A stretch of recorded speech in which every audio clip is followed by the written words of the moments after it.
All right. Welcome back, everyone, to another episode of the Life in Sound podcast. I'm your host, Kid Capone. Today, I have an amazing sample maker with me, Oscar Zulu. He's dropped countless libraries of great music, and I'm so excited to have him on the show.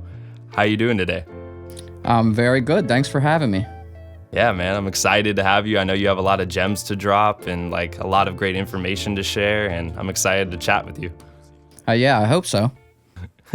So I'll start off with some of the easier questions, and then we can kind of move into the deeper stuff later on. Okay. Where did you get your name as an artist?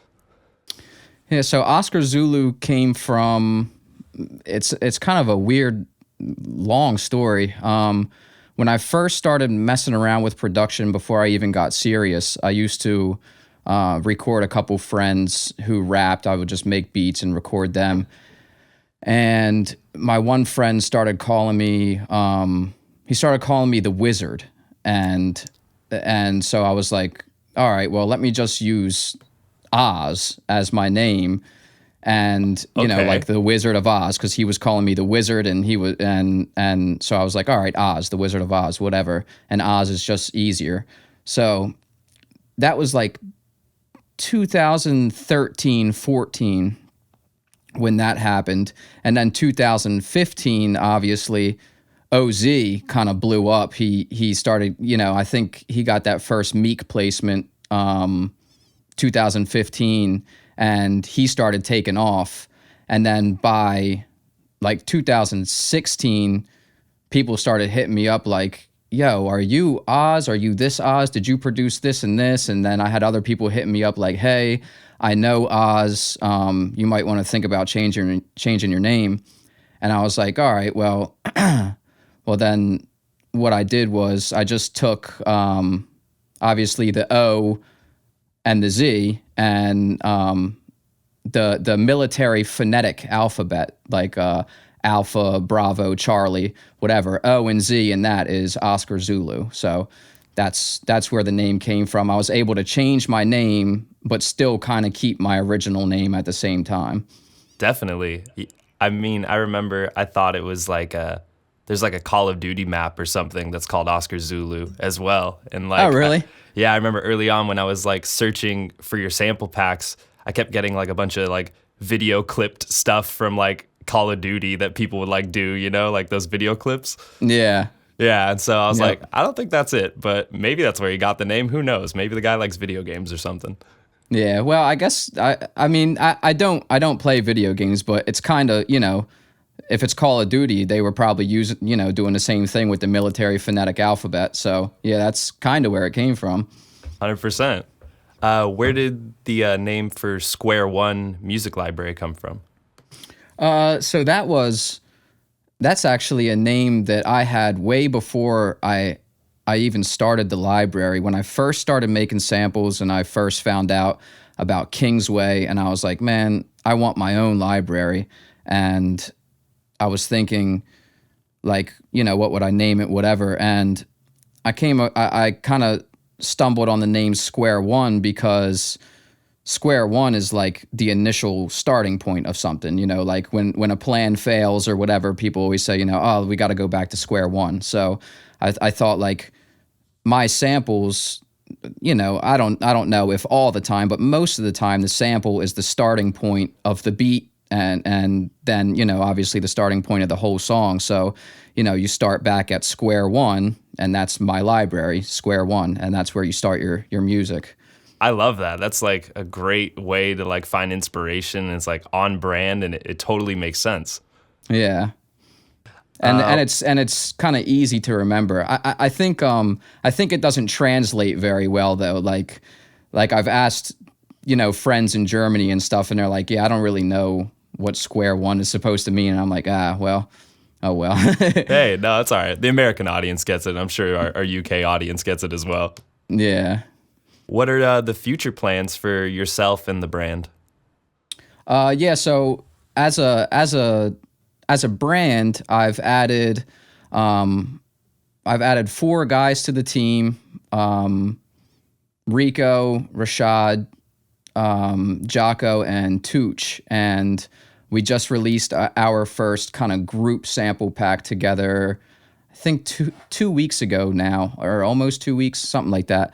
And so the group pack was just to kind of introduce the guys and kind of let people hear what they have as far as their sound goes and what's going to be coming soon. Moving forward with the packs, I think I'm planning on dropping one in February, and then, just a solo pack. And then from there, March, April, May, we're going to try to do one every month or every 6 weeks, where each of the other members can drop, their solo packs, and people can start to learn what they sound like. And I just wanted to make it something bigger than just me. Like, to this point, it's kind of been just a one-man show. It's just, Oscar Zulu's library. But I want it to be something that's bigger than that, build a team and, get people more stuff. Because I'm kind of slow at making packs. And, I know that the brand would grow faster, and people are waiting for stuff all the time. So I think that's the most logical move for the brand. Nice. And I'm excited. Like, I followed Tooch for a while, even before he signed with, or, got associated with Square One. And I'm excited to hear the packs that are coming out. I started following Rashad because of you. And it's going to be a good year, I feel like, for you and the brand as a whole. Yeah, those guys, they're all really, really talented sample makers. And the goal was to find people that can kind of fill pockets that I'm not so great at. Like, so I feel like the five of us together really cover a lot of different sounds. So again, it's just like, where do you go if you want any kind of sample? You go back to Square One, no matter what you want. R&B, if you want like whatever my sound is, or whatever, we'll have everything. Yeah, like keeping a wide range of versatility on your team, and it's like having a lot of different colors on your palette. It's not just one sound or one color. You can create art with all the different colors. Yep, exactly. That's the goal. What do you look for when you're discovering new sample makers? I know you may not be taking on more right now, but what were you like looking for when you were finding them? Really just like kind of like what I said. I wanted obviously talented guys, but I wanted kind of four different guys. Like, it wouldn't make sense for me to bring on four guys that all sound the same, or four guys that all make samples that kind of sound like the samples that I make. So I was really looking for guys who were really good at what they primarily do. Like, they have their own sound, they're really good at it, and just to again bring that diversity to the brand. Amazing. How did you know when you were ready to release your first sample pack? I don't know. I ever since the Square One, or the Kingsway pack dropped, I was just like ready to, get the next one out and get the next one out and get the next one out. And as far as the creative process, I always try to get myself into like pack mode, like, because the samples that I make on a day-to-day basis usually are a lot simpler than the stuff that goes in the packs. The stuff that goes in the packs, I try to make it, big and grand, have a lot of different sections, and give people something more than just a 4-bar loop, so that if they want to take apart from the end of the sample, or apart from the beginning or middle, or have a beat that changes with the sample, then they can do that. And the first pack, I worked a long time on trying to get a lot of different sounds, and I think I probably made like 20 or 25 samples for that first pack, and then whittled it down to my favorite 10 or 11 or 12 or however many are in there.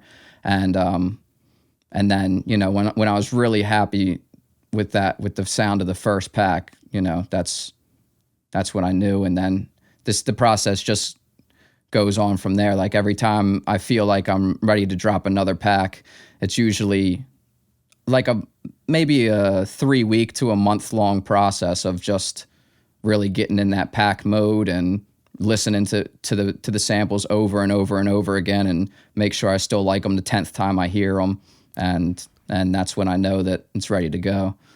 I love that. Do you typically for each pack do like 20 to 25 and then cut it down kind of thing?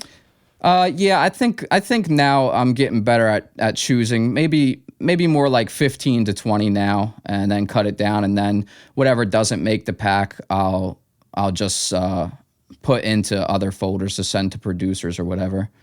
Nice. Like, so nothing ever gets like unused or something. It can find a home in different places. Oh yeah. Anything.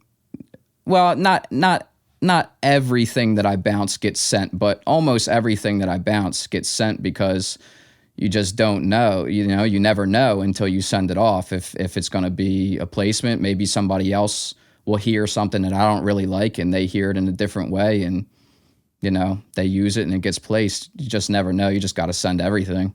It's true. Like, like they say, one man's trash is another man's treasure. So something that may not particularly be something you're entirely fond of could be somebody's favorite sample. Yep, that's exactly right. That's amazing. What are some unorthodox ways you've made music before?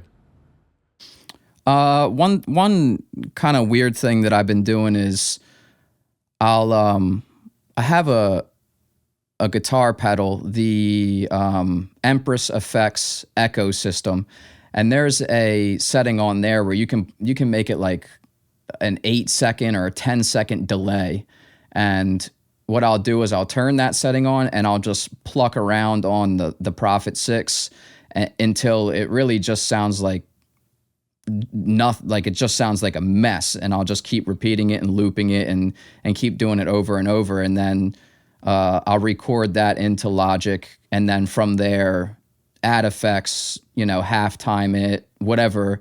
And I've been really coming up with some cool kind of textures and starting ideas that way. And I haven't really heard anybody do that before. I don't know if anybody's doing it, but that's something that I've been kind of messing around with. I love that. That's just so creative, and it keeps things interesting for you. I feel like it's almost like the randomness of you stacking all these layers in this loop till it almost becomes not cacophony per se, but it becomes a wall of sound, and then you can chop that up, and that's like a great starting point for something new. Yep. That's exactly what I do, and I've been, like you just said, it's kind of like just a new way to do something. So if I don't really have an idea what I want to make today, whatever, I don't have a lot of inspiration, I'll just do that, see what sounds my ear picks up in the process. And a lot of times it's just a good starting point. I love that. Like, that is definitely something valuable and creative that I feel like a lot of people would love to use, and more so just finding a way to keep things fun and interesting, because you don't want music to ever feel like it's work, because I don't feel like you get your best creative ideas when it feels too heavy or stressful. You just want to be in a loose creative state. Yep. Yeah. And that's as loose as it gets. I'm just plucking around, in whatever scale I'm in, whatever key I'm in, and whatever happens. Sometimes nothing happens and I end up throwing it away, but a lot of times I can take it into Logic and pitch it, reverse it, do all kinds of different stuff, chop it up, and it'll be, a decent sample really out of nothing. I didn't really do anything. So it's a good way to get started. That's amazing. I love that. What are some of the strangest places you've gathered inspiration from to make music? I don't know. I guess maybe sometimes I feel like visual art is more inspiring than music sometimes, because once you've heard enough music, you can pick up new things always in music, but there's so much music that, like, I don't know. I don't really know how to explain it. Sometimes listening to music just gets old, and sometimes, the thing that I was really into when I made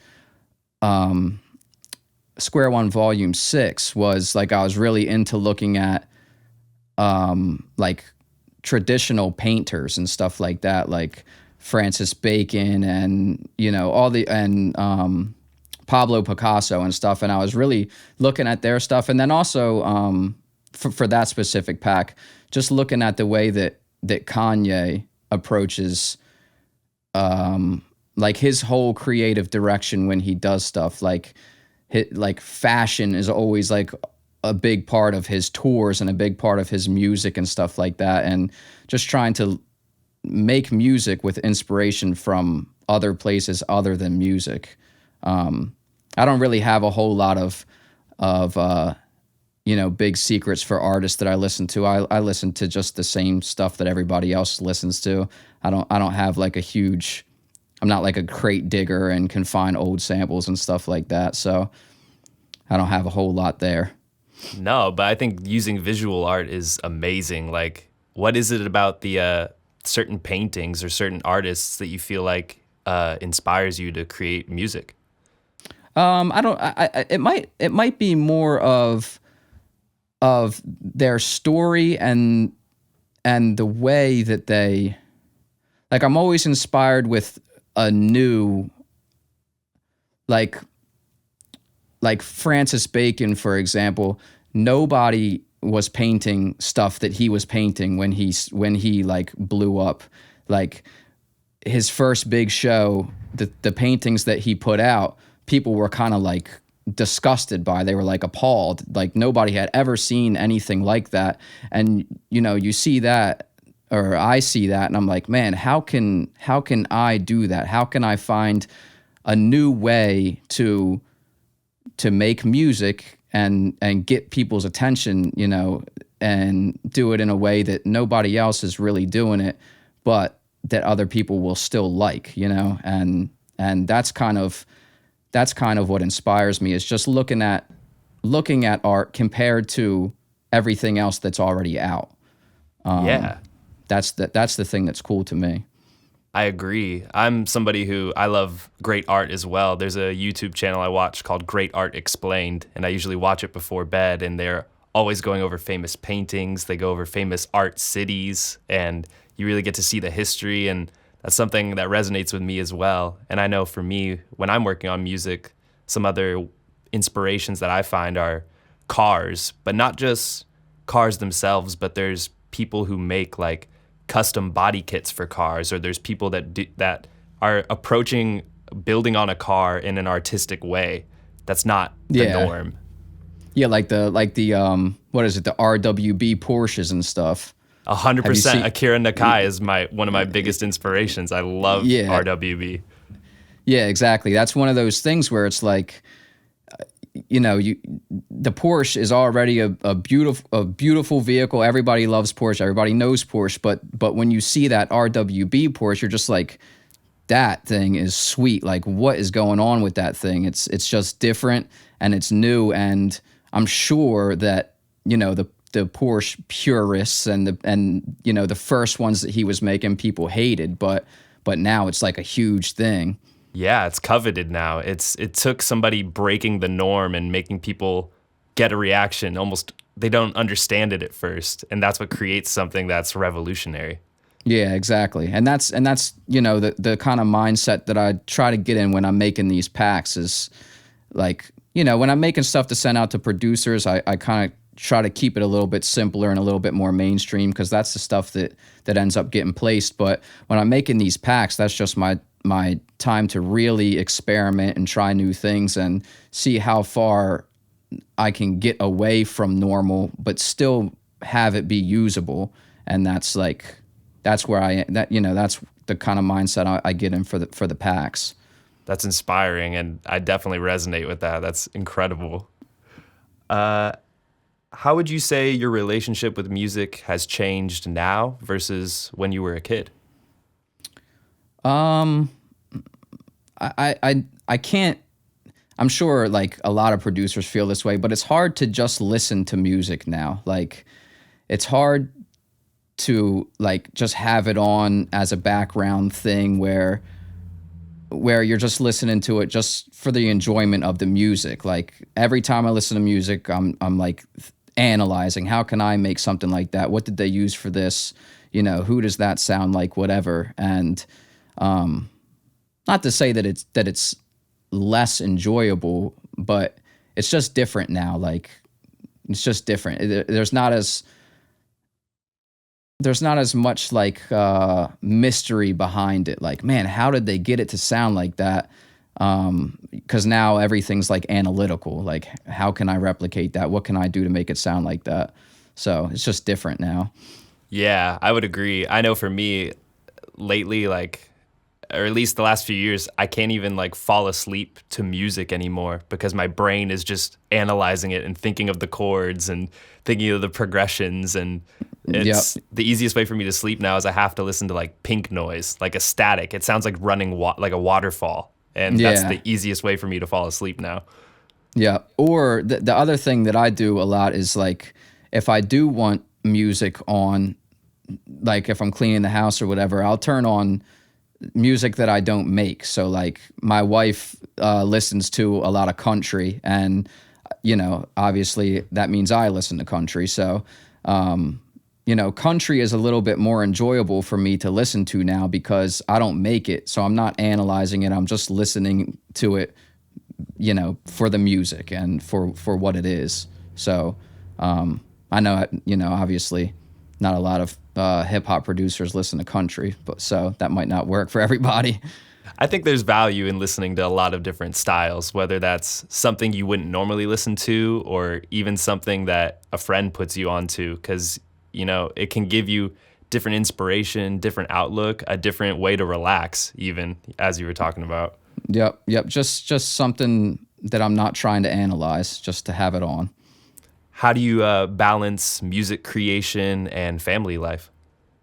That has gotten a lot better in the past year. Before like 2019, because I still have been working construction as my main job. Even up until now, I have the day off today, but construction is still my main job. And all through 2019, I basically would get off of work, you know, work out, eat some food, jump on the computer, and basically until bedtime, till 9 o'clock, 10 o'clock at night, and go to bed. And you know, I went an entire year living in the same house as my wife and barely seeing her, barely talking to her. And you know, I've kind of stopped that now. If I try to just stop, if I get home at a decent hour, then I'll work until she gets home, and then I'll be done.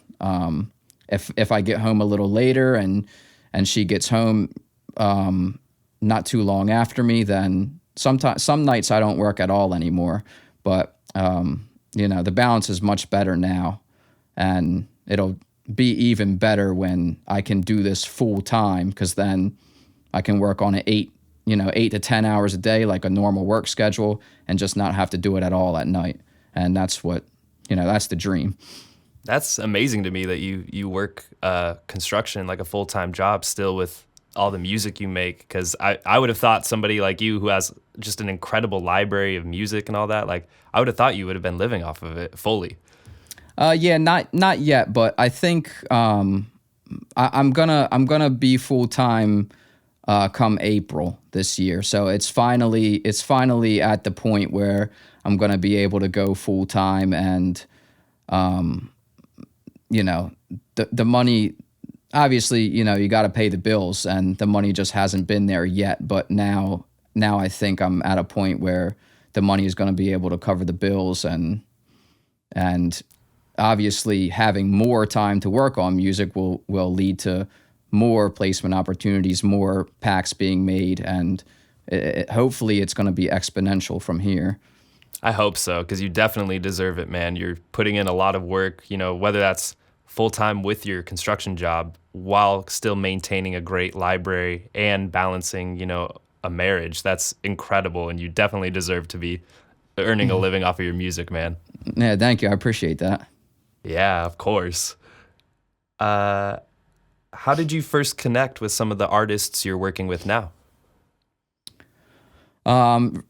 Really, I haven't connected with any artist yet. Like any placement that I have is through another producer, and it's all just been, it's all been slow building, networking through Instagram, and you meet one person and start to, make music with them, and then that leads to you meeting another person because they heard your stuff through that person, and just so on and so on until you know a lot of people. But I haven't actually worked with an artist yet.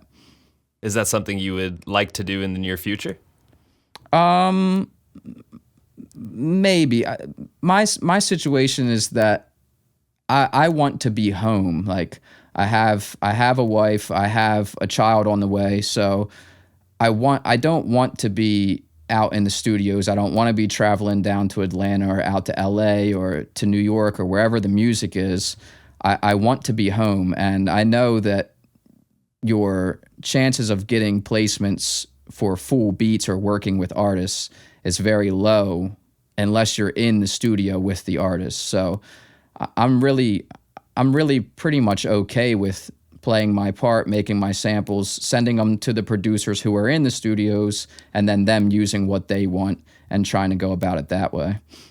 That's smart. It aligns with your personal values and lets you maintain, the balance of a healthy life that you want to live without necessarily being overwhelmed by work. Yeah, exactly.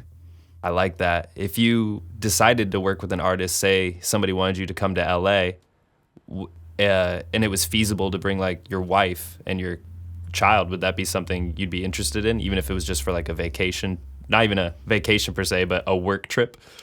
I guess possibly, depending on who it was or, what the situation would be. I'm not completely,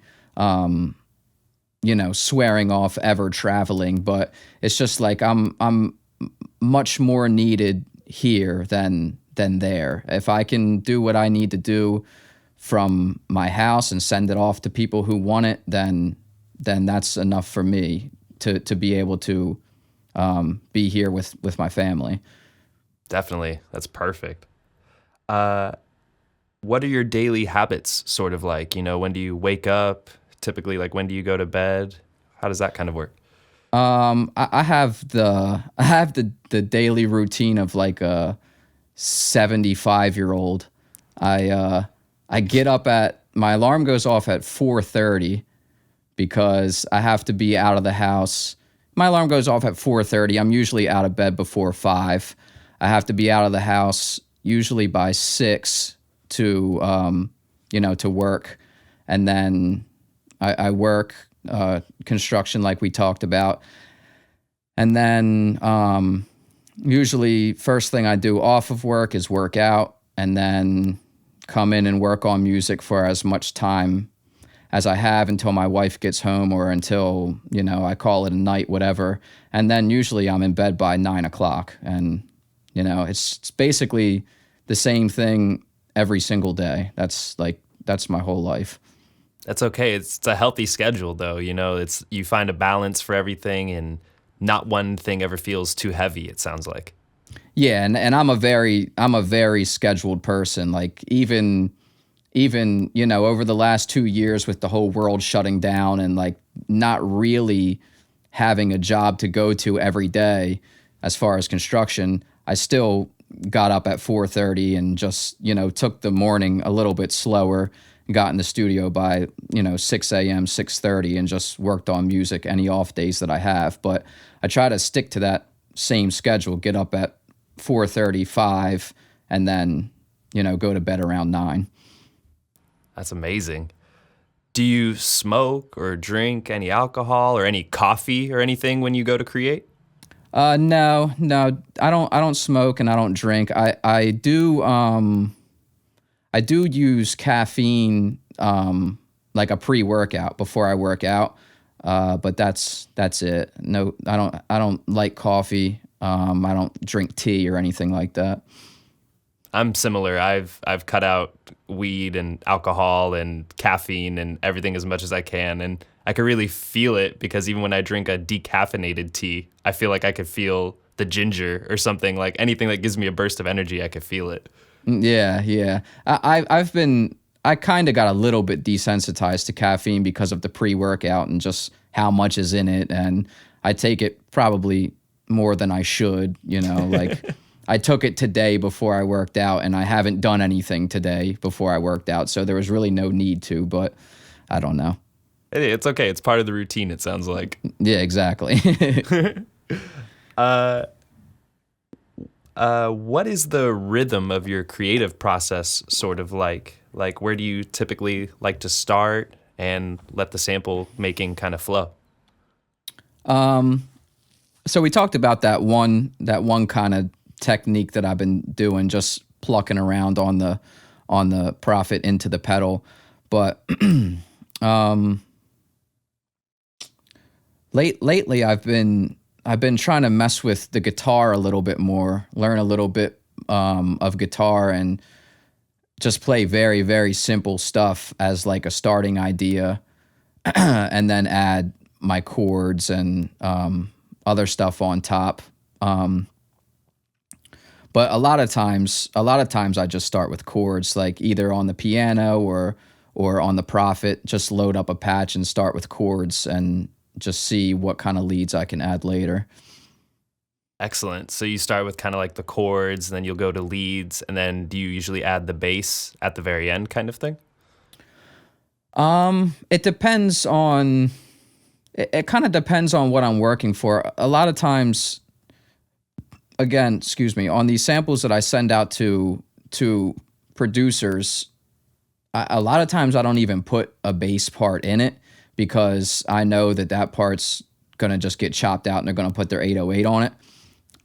But if I do put a bass, usually I kind of will put that in there after the chords. Like I'll put the chords down, I'll put a bass line that follows the chord progression, and then I'll figure out what else fits. Excellent. I know I've noticed with sample making, definitely it's stronger to send out samples without bass, it seems like, because like you said, they're going to cut it out anyway, unless the bass feels like it's like an essential element to the overall sample or texture, whether it has like a great timbre or the way that I've like finessed keeping a bass, like a live bass or something in a song, is you make the melodic line of it so strong that it almost feels empty without it. Yeah, and that's another thing too, is what bass you choose, because like you said, a live bass, sometimes you can get away with, like you just said, making kind of a cool bass line that feels like it's part of the sample, part of the melody of the sample, and then even if they cut out the really low end, or if you cut out the really low end before you send it, sometimes that higher end of especially a live bass will still be in there, and you'll still hear it, hear what's going on with it. But for sub basses and stuff like that just follow the chord progression, I feel like a lot of times it's not really needed because they're going to put an 808 in it anyway. I would definitely agree with that. Typically, from the time inspiration strikes, or it takes you to find a sound, how long does it take before you have a finished sample? That again, there's like always the two sides. Like if I'm making something simple to send out for placements, a lot of times it'll be maybe an hour for the sample. For stuff that's a little bit more, stuff that I would make for a pack where I'm adding multiple different sections and trying to do more than just make a catchy, simple melody. Sometimes those are 2, 3, or even 4 hours, depending on if I finish it that day. Because sometimes I'll start an idea, especially at the end of the day. I'll start an idea and because at the end of the day, your ears start getting tired, you start getting lazy, and you don't feel like doing all, too much. And sometimes I'll start an idea towards the end of the day, and I'll say to myself, I hear that this could go somewhere else, but I'm not really sure where right now. And, I'll get back to it the next morning with fresh ears. But for most of the stuff that I make, probably about an hour per sample. Yeah, that's a really quick work pace. I know that some people don't work as quickly as that. And do you feel like you've kind of developed your skills to be able to work that quickly, or have you always kind of finished things relatively fast? No, that definitely has come with time. It used to take me, 2 to 4 hours every sample. But another thing that I've learned is that, it's just like the cliche thing is that like simplicity is key. Like sometimes the only reason that it ever took me more than an hour is because I kept trying to add stuff and fill in empty space. And a lot of times you need that empty space because that's where the vocal is going to sit. So I feel like if I work on something too long after an hour, it just starts to get too crowded or too involved to where somebody's not going to use it anyway. And then it's a waste of time in the end, anyway. Once I get past that hour mark, it's kind of diminishing returns at that point. I could definitely understand that. I've been learning more and more in my samples that how really like silence is golden. Like it's the notes you don't play and the open space that really allows somebody to bring something to the table, like an artist singing or writing to it or a producer adding their beat. Yeah, and it is hard to, like, that's a really hard thing to learn. And I still make a lot of stuff that's too complicated. And, but I forget who said it. Somebody said it, though. Perfection is achieved not when there's nothing left to add, but when there's nothing left to take away. That 25K jacket sample, that Gunna song, Nick Dean did the sample, and it's two sounds. It's two sounds. The whole sample is two sounds, and it's a huge song. So it's the right two sounds. Yeah, exactly. And it didn't need another sound because, the rapper still has to get on it. Definitely. It's the quality of the sound you're doing versus the quantity of all the layers. Yep, exactly. When you're working on a sound, what is like the feeling in you that says like, I'm excited, I want to move forward with a certain sound or patch? I'm not sure. That's a good question. Because sometimes, especially if you're building on a synth, like I try to build a lot of my patches on the synth, on like the Prophet 6, for example, just because if I build it and tweak it, then nobody else has that sound exactly.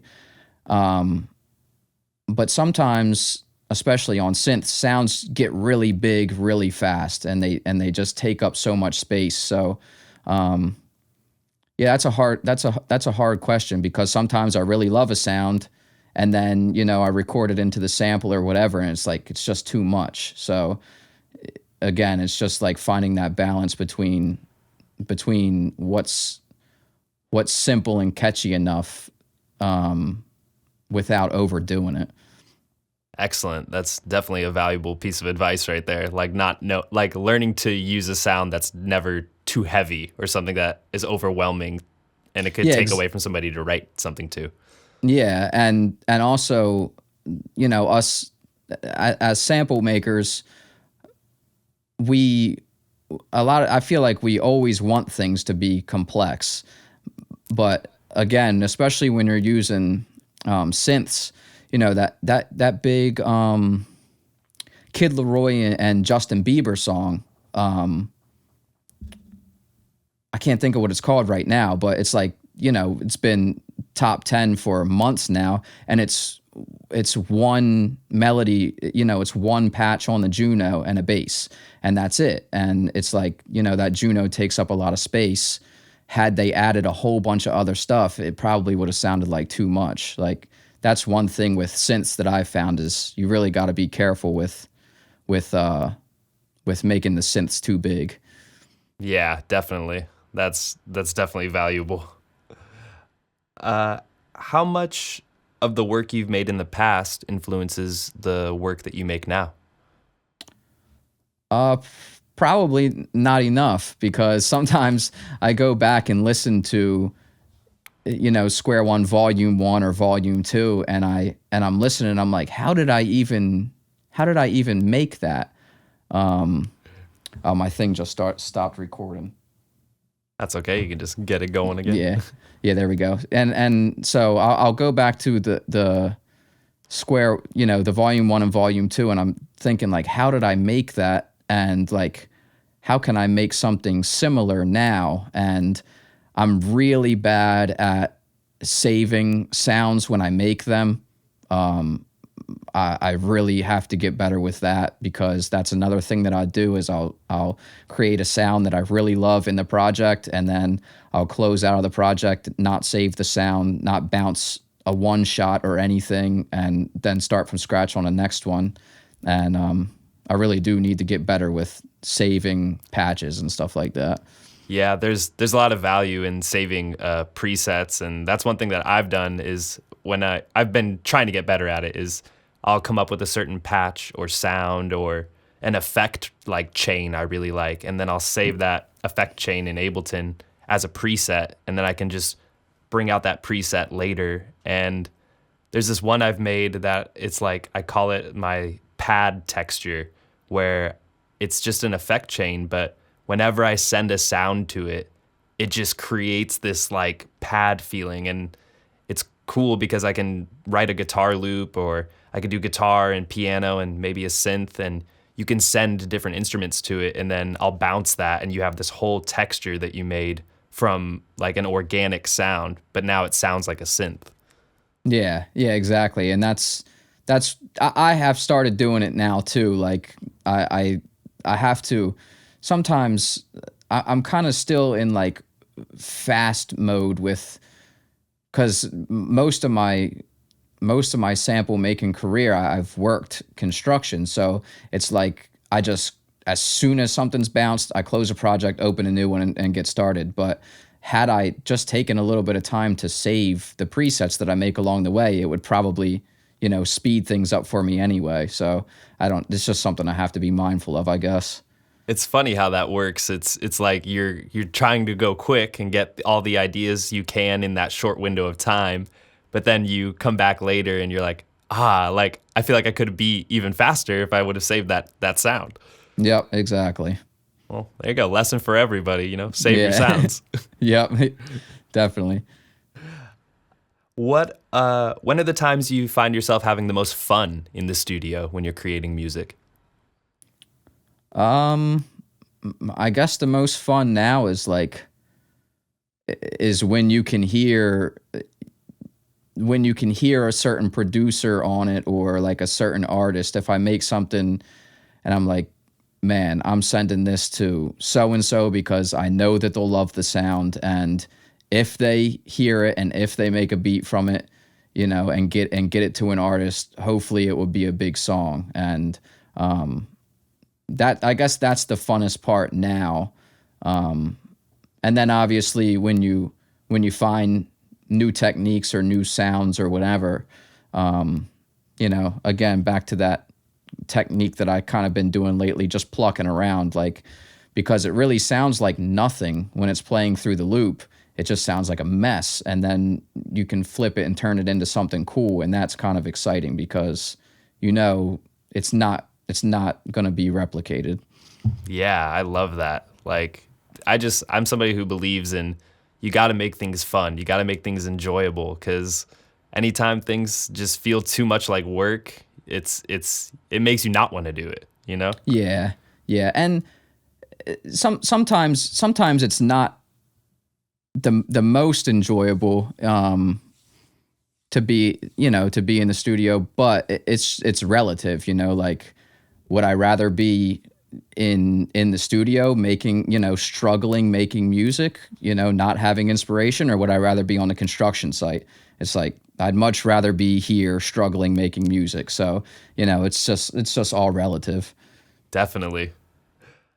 What would you say is your signature sound if you had to define it?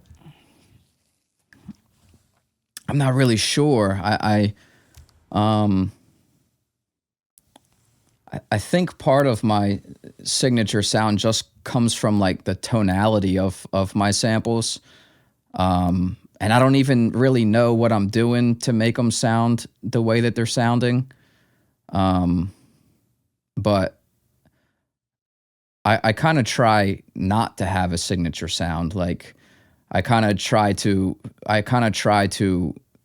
sound like everything, or sound like nothing, either sound like something brand new or sound like something that maybe you've heard before, that sounds, fits whatever vibe of the producer and the artist that hopefully will end up using it. Definitely. When I hear your samples, I feel like I can always tell when it's an Oscar Zulu sample. There's something about your character and your spirit that's in the music that it's the same way I felt like when you hear Jimi Hendrix play guitar. It's like that that's Jimi Hendrix playing guitar, even on records where it wasn't a Jimi Hendrix song. Yeah, well, thank you. That's cool to hear, because it's hard. Like I hear my stuff all day long, every day. So like it's hard for me to kind of hear maybe what others would take out of my sound or whatever. Like it's hard for me to hear my sound, I guess. And I don't feel like I have really a sound, but maybe I do, and it's just hard for me to hear. Yeah, it's almost like when you're in the game, you can't see yourself playing the game. Yeah. Yeah. I guess that's how it is. I really love the piano work in Volume 6. And was it like a conscious decision to have a mostly piano-based pack for that one? Or what was the inspiration behind that? It wasn't really conscious, but yeah, it does have a lot of piano, and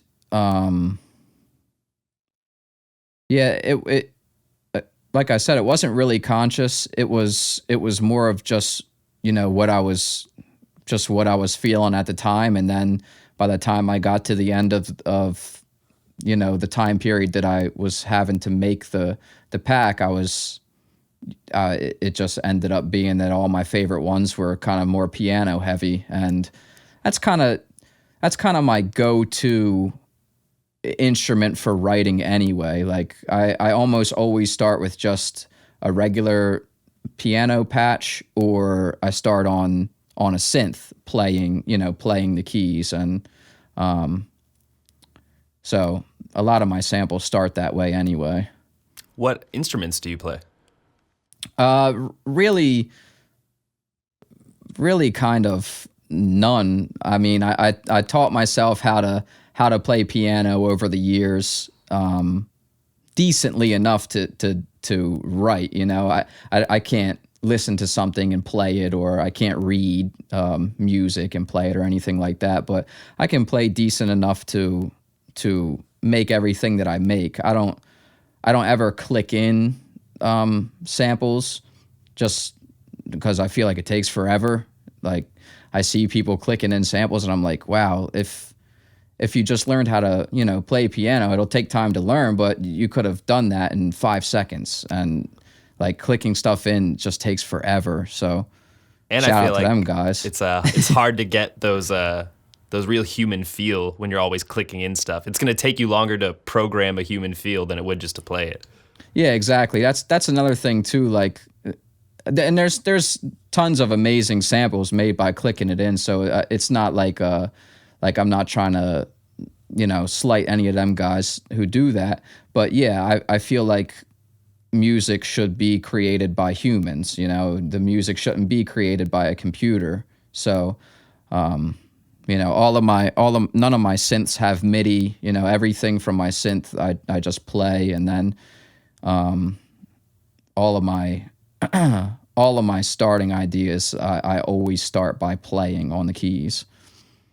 Do you know music theory?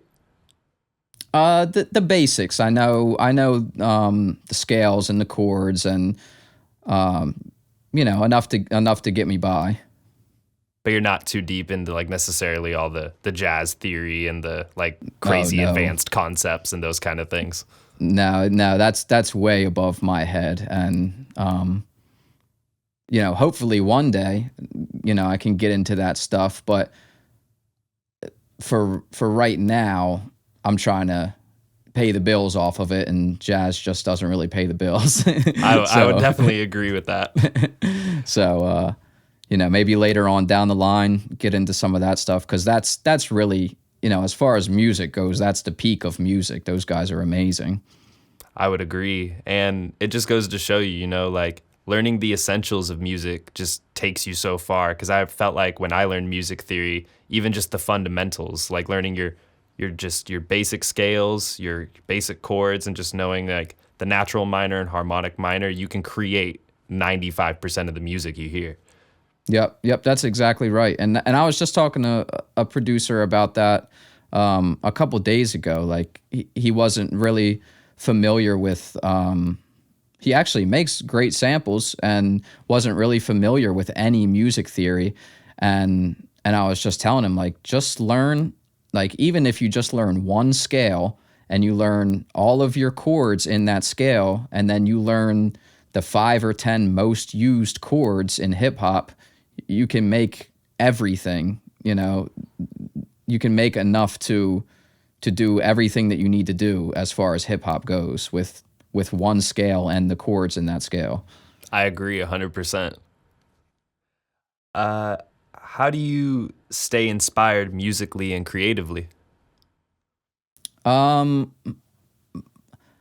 kind of like I'm just like a workaholic with it, I guess. Like I just come in here every day and just try, and that's it. Like a lot of days I'm not inspired when I walk into the studio. I just sit down and start fiddling around until something sounds cool, and then go from there. Like I feel like the inspiration comes from just doing it every day. I agree. You're going in with an intention to create good music, but it's not an expectation. You're just going in and letting God walk into the room and help you create. Yep, exactly. And so, sometimes I am inspired when new music comes out. Of course, you get inspired for a couple days or whatever, or a couple weeks if it's really something great that came out.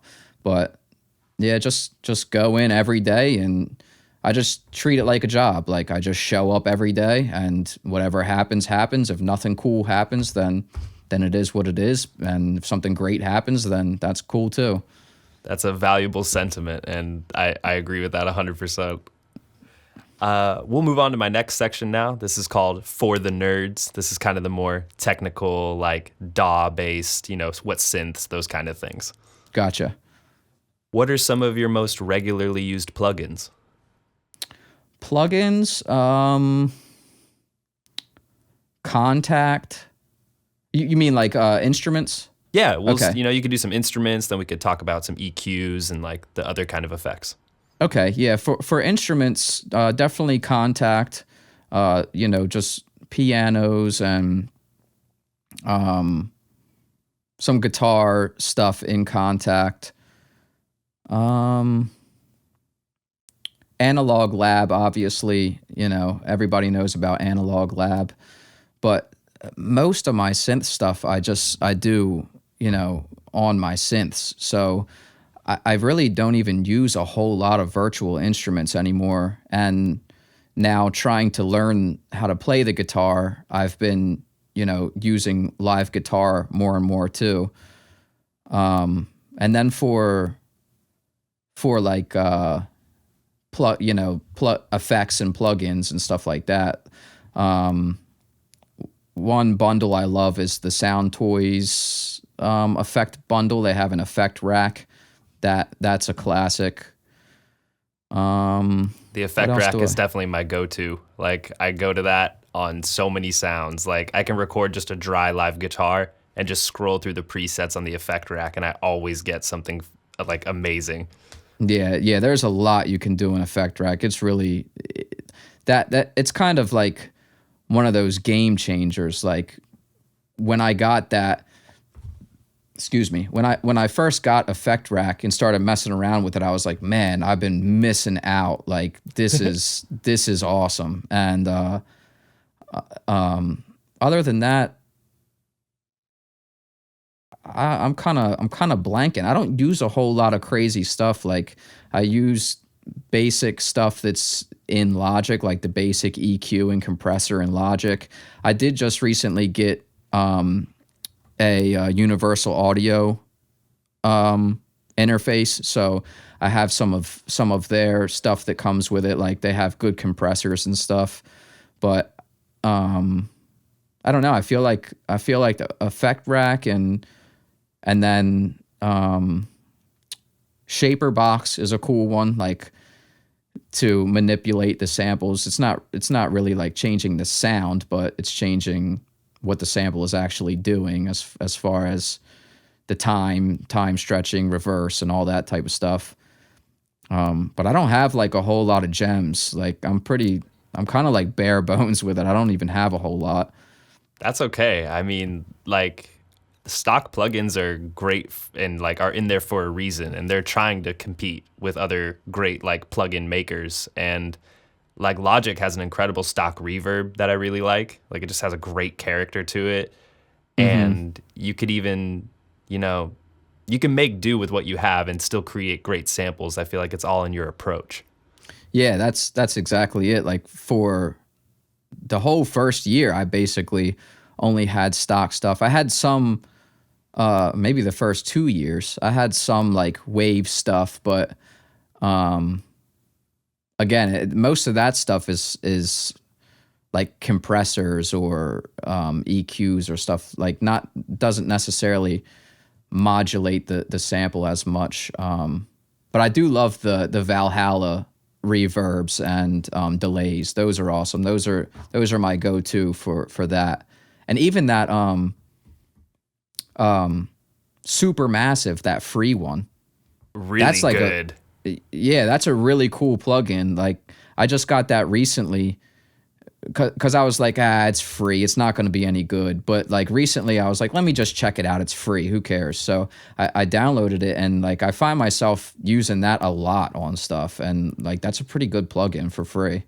See, and that's amazing. You just went into it with no expectations. You're like, oh, it's free. I'll try it. Like it's here. And then you discovered something that you're regularly using.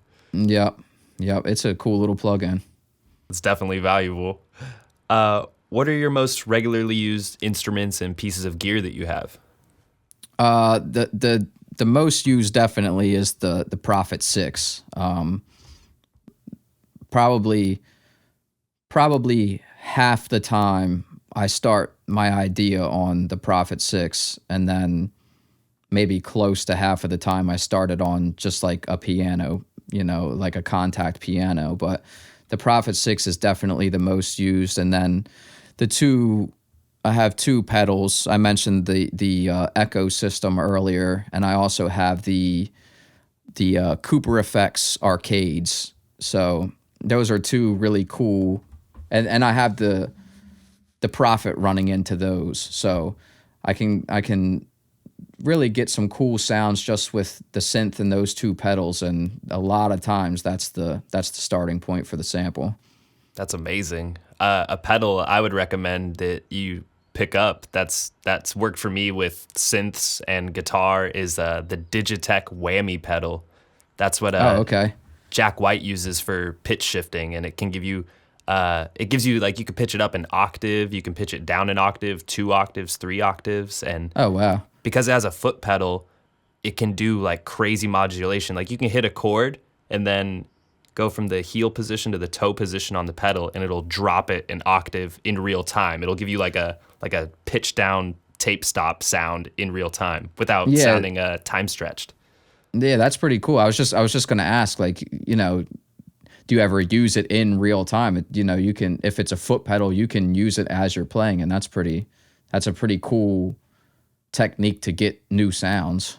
Yeah, and it even does like a layering. You can do like it'll play like the dry signal. It's not necessarily like a dry wet, but you can have it layer with the octave under it or an octave above it, and you can even do that same like thing I was saying where you can play it and it'll be layered like 50% dry wet, and you could do those octave sweeps or pitch jumping, and it even does it interval wise. You don't have to do just an octave. You can, when the toe position is down, it'll go up a fifth, but then when you go to the heel, it'll go down a fourth. Oh, that's pretty cool. What the Digitech whammy? Yep, it's a bright red pedal. I'll send you the link and I'll show you what's up. Cool, thank you. Of course, man. I'm always trying to share information, anything I can do to like help people get inspired to create something else. Like I definitely love being a part of that. Yeah, because I really don't even have that much gear, and like I'm always looking for new stuff to get. So yeah, I'll send you some good recommendations then. Yeah, thank you. Of course, man. Do you play all the instruments that you hear in your samples most of the time? Yeah. Everything in my samples is played. I don't ever click anything in. The only thing, I mean, unless it's a collab, I don't know what other people do on my stuff, but every once in a while I'll get vocals from like Arcade to put into a sample if I feel like I can't sing the part. But like everything in my packs definitely is only me. Like I play in every instrument and I do all the singing, and even singing on probably 90% of my other samples is me as well. That's amazing. What are like your essential elements when you're creating a sample? Definitely the chord progression. Like almost all of my samples have chord progressions, and lately, messing with the guitar now. Lately, it's been like a guitar layer or two, maybe a vocal if it fits, and then some kind of synth layer to make the chord progression, and then whatever else, once I have those down, then I kind of will go in and try to figure out what else can fit, like if I can put a lead or a string in or something like that. Just seeing where you have space to add something else. Yeah, and trying not to overcrowd it. Definitely. What's the inspiration behind using sort of different ambient textures? Like I love the bird flapping its wings sound in the intro of Volume 5 that you did. Yeah. I kind of liked. I'm really like kind of a nature guy. Like the one thing that my wife and I do, like every vacation that we take, we go to the mountains and we hike. And so we're kind of like, we're not really super outdoorsy just because we both have jobs and, time constraints. But when we do have free time, that's what we do is, we go stay in a cabin and hike. And that's just, kind of the vibe that I was on at that time was just like, I really loved the Cardinal, and the Cardinal is on the front of Volume 5. And I don't really know that the bird flap just threw it in there just for something new. Well, it was inspiring. Hey, thanks. Yeah, it's just, it's the little things. It's like, I love, like I was saying, I feel like you can hear your spirit in your music. And it sounds like that's something, it's like it was inspiring you at that time. It's part of who you were and who you are. Yeah, exactly. And like we talked about earlier, like it's really kind of like a mindset switch for me. Like I have to switch into pack mode and figure out something, draw inspiration from somewhere other than just coming in and working like I do every day. And at that time it was, nature. So that's where that came from, I guess. That's valuable. I always like try to tell people, find things outside of music to maintain a balance, and things that, if you're always solely doing one thing, you can miss a lot of other opportunities to get inspired from somewhere you wouldn't expect. Yeah, yeah, that's true. What are your some of your favorite effects you use to transform or reshape a sound? Um, the shaper box is a really cool one. I've been using that a lot. Um, I've really tried with Portal, but I like every time I put something through Portal, I end up just making a mess out of it. So Portal's kind of off for me.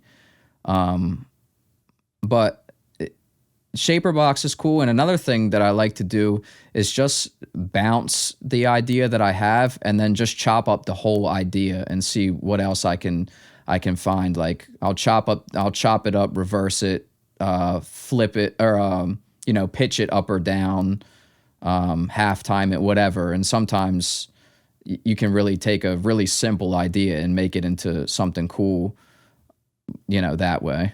I definitely agree. I've done similar things like that where maybe I'll get like some good piano chords and a bass and maybe a vocal or something, and then I'll just bounce those three and then chop it up, pitch it up, like try to find a way to almost make it re-inspire me. Or even if you make something simple, like I remember one time my friend and I were just creating, and we used just a bunch of like, I think we used like a ukulele and just some like random percussion. But then after I had like pitched it, it sounded like you were in like a Mongolian bathhouse. I don't know. It gave me a Yeah. completely different vibe that I wasn't going for.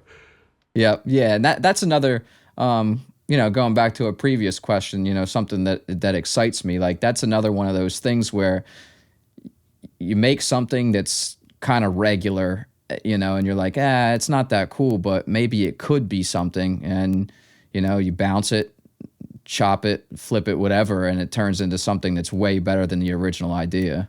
Yeah, it like reignites the flame where you're like, oh, like this is inspiring now, and now I want to get back to it and create even more. Yeah, exactly. Add to it, or sometimes just make it a B section. Like that's another thing that I do is if I have a decent sample that's not too crazy, flip it, make it crazy, and just put that as a B section, and maybe one will get used and the other won't. Maybe they'll both get used. You just never know.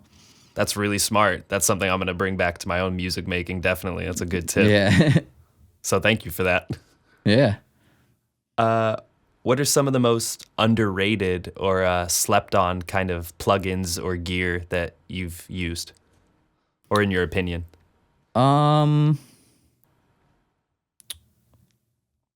not sure. I think for gear, I mean, everybody knows the Prophet 6. Everybody loves it. It's like one of the main ones that everybody has. I think it can do a lot more than what I hear people talk about.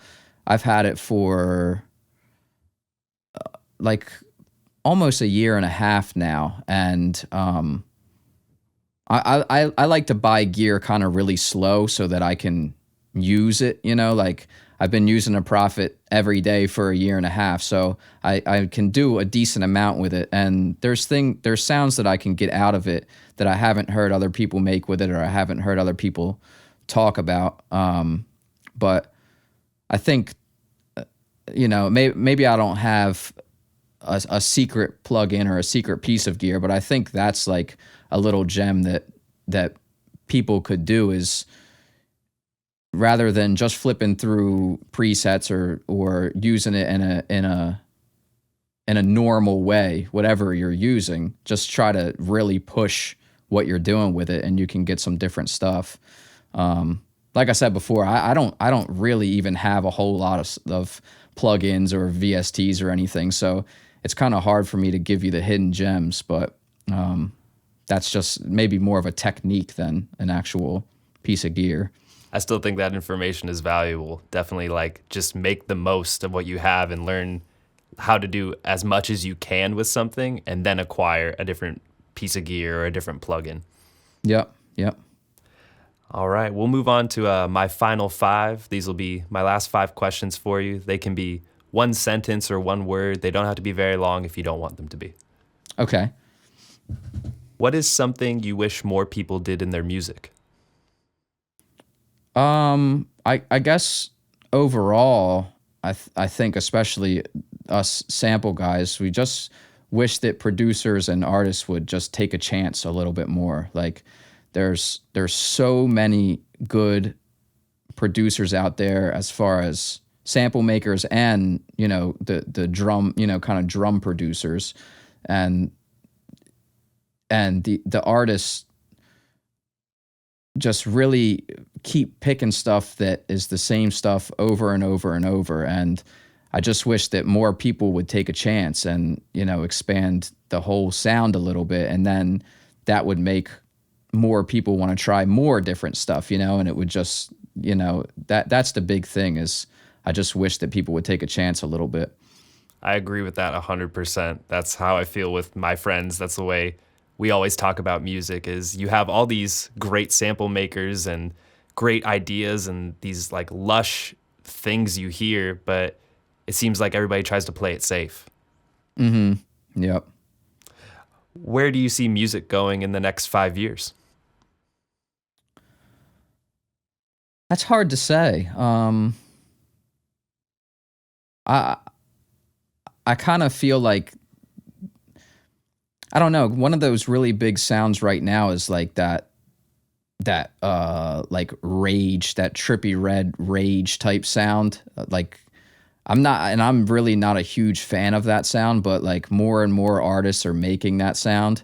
I hope it doesn't get too big because I'm not great at making it. So, yeah, I mean, I know that sound is, but that's one of those sounds too that like once you hear enough of it, it starts to kind of all sound very similar. So it's hard to say if that's going to even last 5 years, but, you know, who knows, you know, I'm not really sure. Yeah, I feel like, you know, people hear a sound and as soon as they find out somebody's doing like going number 1 with that sound, a lot of people hop on it chasing a dream or trying to get a placement, or they feel like that's like a cheat code to the top, when really I feel like the people who have real longevity are the ones that break the rules and want to push something in a new direction. Yep. Yeah. And make classic stuff, you know, like maybe I mean, it is hard to say because trap music was so different when it first started and now it's in everything. So who, you know, you can't really say, but in 10 years, are we going to look back on that and be like, what were they making with that rage video game sound and stuff? Like, why were they like, what was that? I just feel like it's not a timeless sound. And like you said, people jump on it to try to make a quick buck and then, you know, it kind of goes under, but we'll see. We'll find out. Yeah. What would you say is the best way for a sample maker to improve their samples? I think what we talked about earlier with just learning the basics. Like if you just learn your scales and your chords within the scales, it'll you know pay off tenfold. Like just your basic triads, your basic scales, and you can do everything at least everything that I can do because that's all I know. So that's the biggest thing for me. I love that. What is the worst advice you've ever received? Worst advice? I don't know. I think like the kind of cliche thing to say would be like get a regular job. But also like I think that's only bad advice if you don't still chase your dream. Like I've had a regular job this entire time, but I'm still working on music and still chasing my dream. So, you know, but the bills still have to be paid. So, yeah, it's hard to say. I know a lot of people would probably say that though, you know, like you do have to chase your dream and love what you do. I agree. I worked, full time as a server in a restaurant for a long time. And there was like a big period of time where I'd, wake up, I'd be home for about an hour or two, go to work a whole whole shift, get off work at like 10 at night. And I would pick up an artist I was working with. Her name's Jalen. And I'd pick her up at like 10 at night and we'd work on her songs and her album till like 6 in the morning. And I'd go drop her back off at home and then wake up the next day and just repeat it. And I did that for 2 years. And it was a lot of work, but I was truly enjoying it. And it taught me a lot. It taught me how to mix and master. It taught me how to put together songs, to help co-write songs. And even beyond just making samples, it was like a really valuable experience for me, even though I had a full-time job. Yeah, and it does get exhausting, especially on schedules like that. Like I've been on that schedule too, and I've kind of stepped back from that schedule. But you got to do what you got to do. Like what's the alternative? Is just go to work and come home and sit on the couch? Like you're never gonna achieve anything. Yeah, exactly. So it'll pay off. Definitely. And what would you say, this is my final question, what is the best advice you've ever received? That's just as hard a question. Best advice.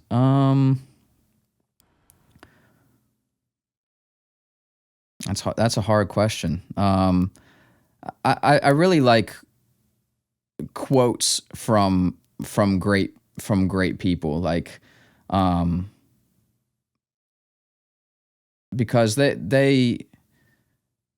been there, like especially people who have come from nothing and are huge, or like there's this one line from a poem that I love, and it's the thing that really made me want to jump into producing, and it's what if I fall?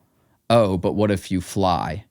And it's like you can start something, and like even for me, come April, I'm quitting my job and I'm going to be doing this full time, and it's like, what if I fail? I have bills to pay, I have a family, and it's like, yeah, but what if you fly? What if in that time you make the next number one hit or whatever? And it's just like you just have to take the next best step. I agree. That quote is powerful. That made me like tear up. That was like so powerful, man. And thank you for sharing that. That's yeah. I want to get that tattooed on my body. I don't even have any tattoos, and I want to get that tattooed on my body. Yeah, that was the one back in 2018. I actually was I went to school actually for physical therapy, and I was working in physical therapy, and in 2018 I quit to like really try music for the first time, and then later in the year started construction.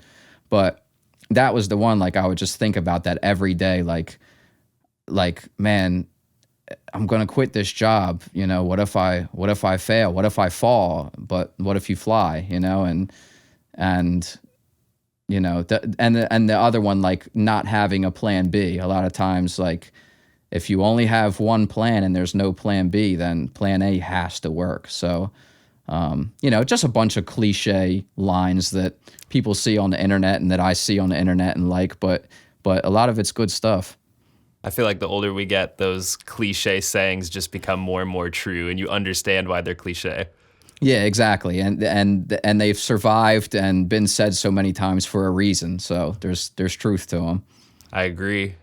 Well, thank you so much for taking this time with me today. I greatly appreciate you coming on and just sharing your experience, your information. I look forward to, doing another podcast with you in the future. Maybe we'll check in from a year from now and see what the journey's been like. We'll see, how you flew. Yeah. Hopefully I will have. Well, you definitely got my support, and I'm sure there's a lot of people in the community who are rallying behind you, and you definitely deserve all the best, my friend. Well, thank you very much, and I appreciate you having me on. Thank you, man.